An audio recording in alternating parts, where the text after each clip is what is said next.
Hello दोस्तों, welcome to my S information channel.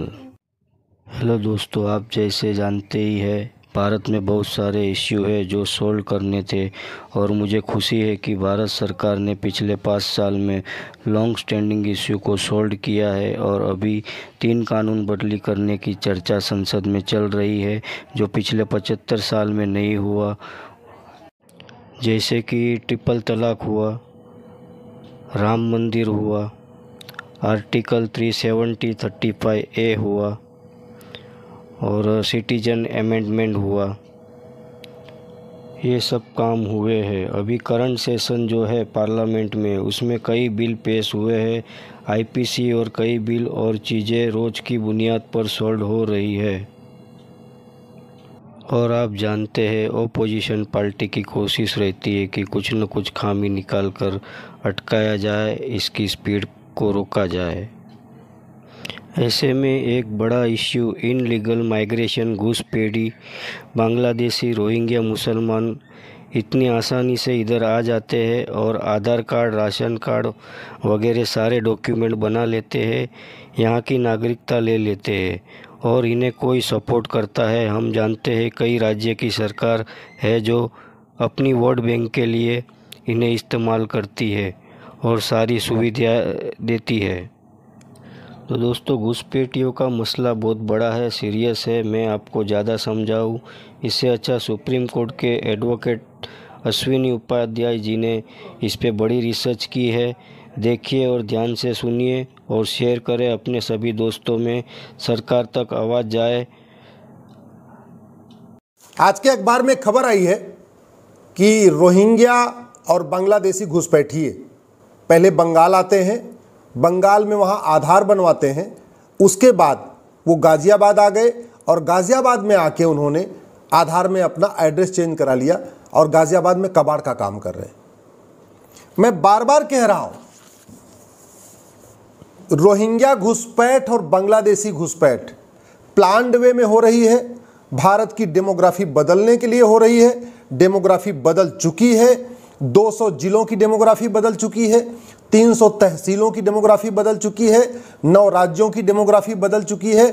इसके बावजूद रोहिंग्या बांग्लादेशी लगातार आ रहे हैं।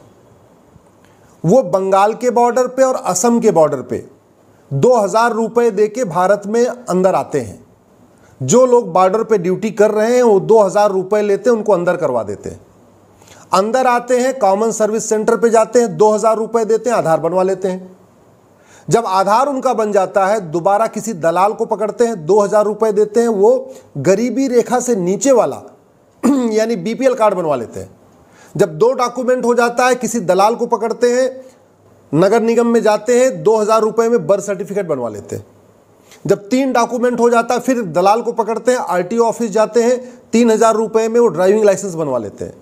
और जब 4 डॉक्यूमेंट हो जाता है फिर वो वहाँ के लोकल लीडर को पकड़ते हैं, पार्षद को और प्रधान को, या जो जिसको विधानसभा का चुनाव लड़ना है या पार्षद का चुनाव लड़ना है, प्रधान का चुनाव लड़ना है, उसको पकड़ते हैं और फिर उसके माध्यम से वोटर आईडी बनवा लेते हैं। यानी 10 से 12 हज़ार रुपए में रोहिंग्या और बांग्लादेशी घुसपैठिए भारत में आ जाते हैं और 5 डॉक्यूमेंट बनवा लेते हैं। और 5 डॉक्यूमेंट बनवाने के बाद भारत के टैक्स पेयर के पैसे से सारी सरकारी योजनाओं का लाभ लेते हैं। केंद्र सरकार की कम से कम 200 योजनाएं चल रही हैं गरीबों के लिए, राज्य सरकारों की भी बहुत सारी योजनाएं चल रही हैं और उनका तो चूंकि नाम मुस्लिम पे है तो बाकायदा जो माइनॉरिटी वाली स्कीम है केंद्र की और राज्य की, उसका भी लाभ उठाते हैं। फ्री का चावल ले रहे हैं, फ्री की दाल ले रहे हैं, फ्री का तेल ले रहे हैं, कुछ राज्यों में तो फ्री में बिजली भी ले रहे हैं, फ्री में पानी भी ले रहे हैं, फ्री में मकान भी ले रहे हैं, फ्री में कपड़ा भी ले रहे हैं, फ्री में उनकी पढ़ाई है और इसके अलावा उनके बच्चों को वजीफा भी मिल रहा है। मैंने 2017 में पीआईएल फाइल किया था, उस समय कहा था कि 5 करोड़ रोहिंग्या और बांग्लादेशी भारत में आ चुके हैं। अब तो 2023 आ चुका है, निकाले एक भी नहीं गए। आज तक कोई रोहिंग्या बांग्लादेशी नहीं निकाला गया 2017 के बाद से। हाँ, आ रहे हैं, रेगुलर आ रहे हैं, म्यांमार से भी आ रहे हैं, बांग्लादेश से भी आ रहे हैं, असम के बॉर्डर से भी आ रहे हैं, बंगाल के भी बॉर्डर से आ रहे हैं। और आके वही पुराना खेल, वहां से बंगाल में घुसते हैं, वहां से बस में बैठते हैं एज ए टूरिस्ट और दिल्ली आके बस उनको पहुंचा देती है, जम्मू पहुंचा देती है, हरियाणा पहुंचा देती है, गुजरात पहुंचा देती है, केरल पहुंचा देती है, कश्मीर पहुंचा देती है। इतना बड़ा प्लान्ड वे में खेल हो रहा है। घुसपैठियों ने पर्शिया को ईरान बना दिया, घुसपैठियों ने कुंभा को काबुल बना दिया। ये अवैध जो घुसपैठिए हैं ये एक तरीके से प्लान्ड वे में आ रहे हैं, भारत को बर्बाद करने के लिए आ रहे हैं। घुसपैठियों ने ही फ्रांस को 3 महीने जलाया, इसके बाद भी हमारी आंख खुल नहीं रही है। घुसपैठ हमारी राष्ट्र की सुरक्षा के लिए खतरा है, और राष्ट्र की सुरक्षा के लिए जो खतरा है उससे निपटने के लिए हमारे पास एक कानून है, उसको कहते हैं NSA, नेशनल सिक्योरिटी एक्ट। लेकिन कोई भी राज्य सरकार घुसपैठियों के खिलाफ NSA नहीं लगा रही है। घुसपैठ हमारी एकता अखंडता के लिए बहुत बड़ा खतरा है, और एकता अखंडता के लिए जो खतरा होता है उससे निपटने के लिए हमारे पास कानून है UAPA। कोई भी राज्य सरकार घुसपैठियों के खिलाफ UAPA नहीं लगा रही है। घुसपैठ एक ऑर्गेनाइज क्राइम है, संगठित अपराध है।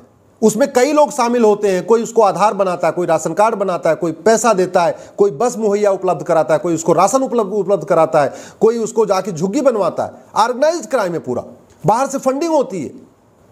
इसके बावजूद न घुसपैठियों पे गैंगस्टर एक्ट लग रहा है, न घुसपैठियों के मददगारों पे गैंगस्टर एक्ट लग रहा है।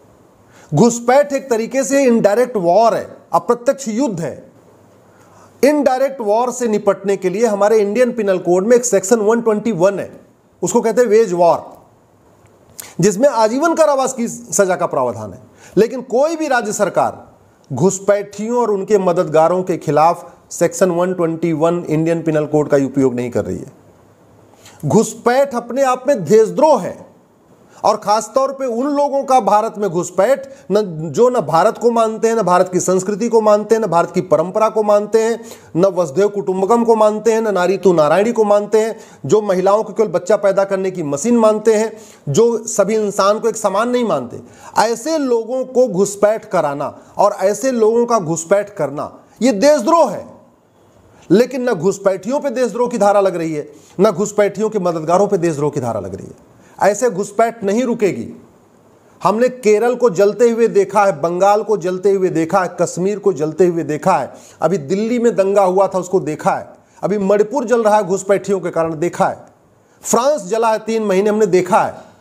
इसके बावजूद घुसपैठ पे कोई भी राज्य सरकार गंभीरता के साथ काम नहीं कर रही है। न तरीका यह है कि अगर घुसपैठियों पे और उनके मददगारों पे NSA लगाया जाए, UAPA लगाया जाए, गैंगस्टर एक्ट लगाया जाए, सेक्शन 121 इंडियन पिनल कोड यानी वेज वॉर लगाया जाए, section 124A Indian penal code यानी देशद्रोह की धारा लगाया जाए, घुसपैठ रुक जाएगी, 100% रुक जाएगी। कोई भी घुसपैठियों का आधार नहीं बनाएगा अगर एक बार हमने ये 5 कानून लगा दिए। एक बार अगर हमने ये NSA, UAPA, gangster act, section 120A और सेक्शन 124A लगा दिया, कोई भी घुसपैठियों की मदद नहीं करेगा, ना उनको बस उपलब्ध कराएगा, ना उनको भारत के अंदर एंट्री कराएगा, ना उनको कोई राशन देगा, ना कोई उनकी झुग्गी बनवाएगा, ना उनकी वोटर ID बनवाएगा, ना कोई उनका ड्राइविंग लाइसेंस बनवाएगा, ना उनका बर्थ सर्टिफिकेट बनवाएगा, कुछ नहीं करेगा। लेकिन कानून लगाना पड़ेगा। तू मैं करने, आरोप प्रत्यारोप करने, नूरा कुश्ती करने, बतौलेबाजी करने, घुसपैठियों का वीडियो शेयर करने, घुसपैठियों पे आग लगाने के बाद वो आगजनी की घटना को शेयर करने से घुसपैठ नहीं रुकेगी भैया। मैं बार बार कह चुका हूं, 1000 बार कह रहा हूं, फिर कह रहा हूं। ये घुसपैठ इतनी गंभीर समस्या, आप सोचिए जरा। बंगाल में वो बनाते हैं, बंगाल में घुसते हैं, बंगाल में आधार बनवाते हैं और गाजियाबाद पहुंच जाते हैं, और आके फिर अपना यहां पे वोटर ID चेंज करा, आधार में नाम चेंज करा लेते हैं। नाम बदल जाएगा, उसके बाद तो फिर एक ही डॉक्यूमेंट बनना है, एक बना उसके बाद तो दूसरा, तीसरा, चौथा, पांचवा बनता चला जाएगा। मैं सभी राज्य सरकारों से निवेदन करता हूं, और आप जो देख रहे हैं आपसे भी निवेदन करता हूं, इस वीडियो को अपने सांसदों को भेजिए, विधायकों को भेजिए। अगर आपका कोई जान पहचान वाला IAS है, IPS है, जज है, उसको भेजिए।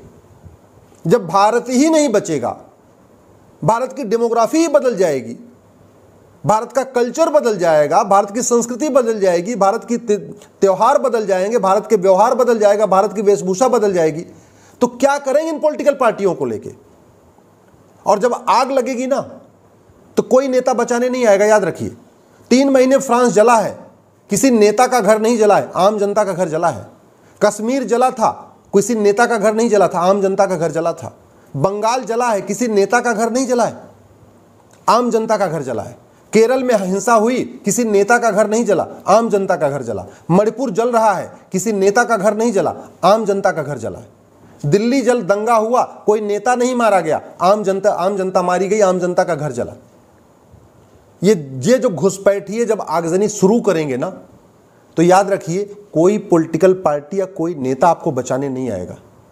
लेकिन अगर कानून आज हमने उपयोग कर दिया, अगर इंडियन पिनल कोड में एक नया चैप्टर जोड़ दिया जाए, ऑफेंस रिलेटिंग टू इन्फिल्ट्रेशन, और सभी देश के पुलिस कप्तान को डायरेक्शन चला जाए कि जो घुसपैठिया मिले और जो घुसपैठियों की मदद करता हुआ मिले, जो घुसपैठियों का ड्राइविंग लाइसेंस बनाए, वोटर आईडी बनाए, बर्थ सर्टिफिकेट बनाए, आधार बनाए, जो भी उनकी मदद करे, उनको बस उपलब्ध कराए, उनको भोजन उपलब्ध कराए या उनके लिए झुग्गी बनवाए, जो चाहे वो ऐसे थानेदार हो, चाहे हवलदार हो, चाहे सिपाही हो या कोई नेता हो, उसके खिलाफ आप नेशनल सिक्योरिटी एक्ट लगाइए, यूएपीए लगाइए, गैंगस्टर एक्ट लगाइए, वेज वॉर यानी सेक्शन 121 लगाइए और सेक्शन देशद्रोह यानी सेक्शन 124A लगाइए। जो आदमी घुसपैठियों की मदद करे उसकी 100% प्रॉपर्टी जब्त करिए, उसके घर पे बुलडोजर चलाइए। मैं गारंटी के साथ कहता हूं, एनआरसी की जरूरत ही नहीं पड़ेगी, सारे घुसपैठिए खुद ब खुद भाग जाएंगे और आगे से कोई घुसपैठियों की मदद करने से डरेगा। कोई बॉर्डर पे जो 2000 रुपए देकर उनको इंटर कराते हैं, उनकी भी ना, उनके अंदर ऐसा खौफ हो जाएगा कि 2000 तो छोड़िए, 10,000 रुपए देने पे भी किसी को अंदर नहीं कराएंगे। यदि आपको मेरा वीडियो ठीक लगे, इस वीडियो को अधिक से अधिक शेयर करिए, अपने जान पहचान वाले सभी लोगों को भेजिए। Thanks for watching, like, share, subscribe.